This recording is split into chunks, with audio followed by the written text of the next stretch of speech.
Fascist সরকার কেমন হয় তা বোধহয় আমরা বেশ কিছু দিনে বুঝে গিয়েছি। এখন দেখুন, আমাদের রাজ্যে বিগত বেশ কিছু সময় ধরে যে ঘটনাগুলো ঘটছে, এই ঘটনাগুলো ঘটার পিছনে একাধিক লোক অভিযুক্ত রয়েছেন।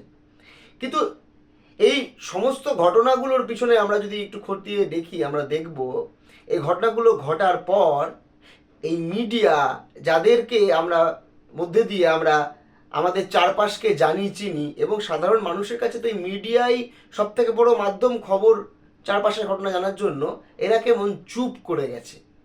রাজ্যে ফ্যাসিস্টরা সরকারের ক্ষমতায় এসছে, সরকারের দায়িত্বে এসছে, এখন এরা দায়িত্বে এসে, ক্ষমতায় এসে এরা পুরো মিডিয়াটাকে কিনে ফেলেছে।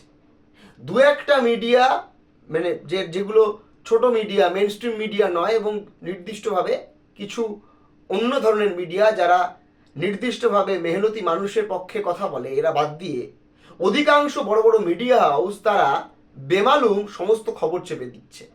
বারুইপুরে এত বড় ঘটনা ঘটলো, সে ঘটনার মধ্যে দিয়ে দেখা গেল যে এই ঘটনার সঙ্গে যুক্ত থাকা লোকেদের ছাড়ানোর জন্য বা এদেরকে কোনোভাবে বাঁচানোর জন্য ওখানকার স্থানীয় বর্তমান শাসক দলের লোকজন যুক্ত, এবং ওখানকার মানুষের সূত্র অনুযায়ী, আবারও বলছি ওখানকার সাধারণ মানুষের সূত্র অনুযায়ী, যারা যারা অভিযুক্ত তারা বর্তমান শাসক বিজেপির সঙ্গে যুক্ত।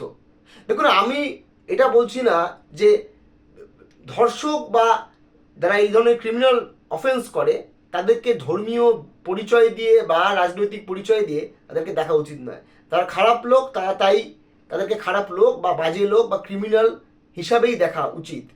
কিন্তু যখন প্রশ্ন উঠে যায় যে সরকার বা সরকারি দল, আরও স্পেসিফিক্যালি বলতে গেলে, তারা যখন নাকি এই ধরনের অপরাধগুলোকে ঢাকার চেষ্টা করে, এবং সব থেকে দুঃখের বিষয় যে মিডিয়া আজ থেকে কিছুদিন আগে, কিছু মাস আগেও আমাদের বিভিন্ন ধরনের প্রতিবাদ নিয়ে এত সোচ্চার থাকতো, তারা হঠাৎ করে এই সরকারপন্থী অবস্থান নিয়ে নিয়েছে।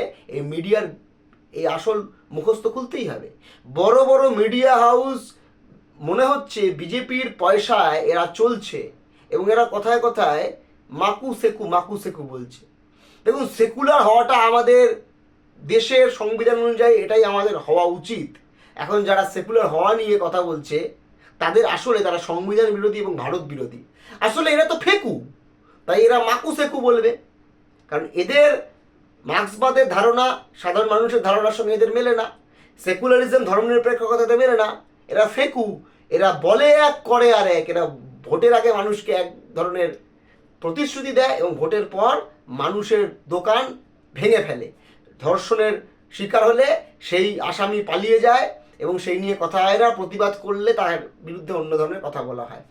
আসলে পশ্চিমবঙ্গের মিডিয়া, মেন স্ট্রিম মিডিয়া, এরা বিক্রি হয়ে গেছে, এরাই বিজেপির কাছে নিজেদেরকে বিকিয়ে দিয়েছে। তাই আমরা স্পষ্টভাবে বলছি, বারুইপুরের নৃশংস ঘটনার প্রতিবাদ করতে হবে। বারুইপুরে যে নৃশংস ঘটনা ঘটেছে, এই ঘটনার সঙ্গে যারা যারা যুক্ত এবং যারা যারা সেফ প্যাসেজ দেওয়ার চেষ্টা করছে, এদের বিরুদ্ধে উপযুক্ত ব্যবস্থা নিতে হবে।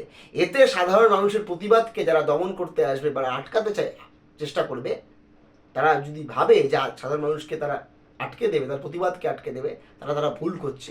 আগের সরকারকে দেখেছেন তো, আরজিকরের ঘটনার সময় তারা প্রতিবাদ আটকাতে গিয়ে, আন্দোলন আটকাতে গিয়ে কি বিপাকে পড়ে তাদেরকে ক্ষমতাচ্যুত হতে হয়েছে। তাই মানুষের জন্য লড়াই, অধিকারের লড়াইয়ের যদি আন্দোলন আপনারা আটকাতে আসেন, তাহলে তাদের থেকেও খারাপ পরিণতি আপনাদের হতে পারে। বরঞ্চ সাধারণ মানুষ হিসেবে অতীতে যাকেই ভোট দিয়ে থাকুন না কেন, যাকেই সমর্থন করে না থাকুন না কেন, আমি আপনাদের কাছে আহ্বান করছি, সরকারি দলকেও সমর্থন করতে পারেন, নাও করতে পারেন, যাই করতে পারেন, আমার সে নিয়ে কিচ্ছু বলার নেই।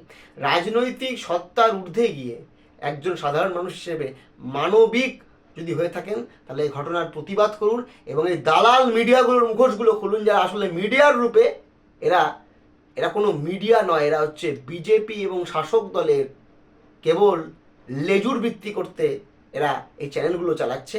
পারলে এই চ্যানেলগুলোকে বয়কট করুন, এবং ছোট ছোট যেই মেন স্ট্রিম মিডিয়ার বাদ দিয়ে যে চ্যানেলগুলো আমার আপনার কথা, প্রতিবাদের কথা, অন্যায়গুলো তুলে ধরার চেষ্টা করছে, এদেরকে ফলো করুন। মানুষ হলে, মানবিক দিক থাকলে আপনি বিজেপিকে যদি ভোট দিয়ে থাকেন তাতেও কোনো অসুবিধা নেই, আপনি বিজেপিকে সমর্থনও করে থাকতে পারেন, তাতেও ব্যাপার নয়। ব্যাপার হচ্ছে এই বারুইপুরের ঘটনার নৃশংস ঘটনার প্রতিবাদ করুন। আমার আপনার বাড়ি, আমার আপনার চারপাশ, এই সমস্ত পরিবেশটাকে যদি সুরক্ষিত রাখতে হয়, সকলে মিলে আমাদের এই অন্যায়ের বিরুদ্ধে আর্জি করার সময়ও করেছি, হাঁসখালির সময়ও করেছি, কামদুনির সময়ও করেছি, আমাদের অন্যান্য ঘটনার সময়ও করেছি। তাহলে এই ক্ষেত্রেও আমাদের প্রতিবাদ করার বোধহয় প্রয়োজনীয়তা আছে। আজকে হাতরাসের রূপ পশ্চিমবঙ্গে দেখতে হচ্ছে, এই রূপ আমাদের যাতে আগামী দিনে দেখতে না হয়, তাই সকলে মিলে আমাদের প্রতিবাদ করতে হবে।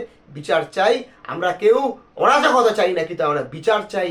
আমরা চাই প্রতিবাদের আওয়াজ যাতে প্রতিটা মানুষ নিজের কথা বলতে পারে, আওয়াজ ছড়িয়ে দিতে পারে, এবং সত্য ঘটনা তুলে ধরার জন্য মিডিয়া তৎপর হোক। মানে এই মিডিয়াকে আমরা সর্বস্তরে বয়কট করে সকলে মিলে আমরা এই মিডিয়া দেখা বন্ধ করে দেবো।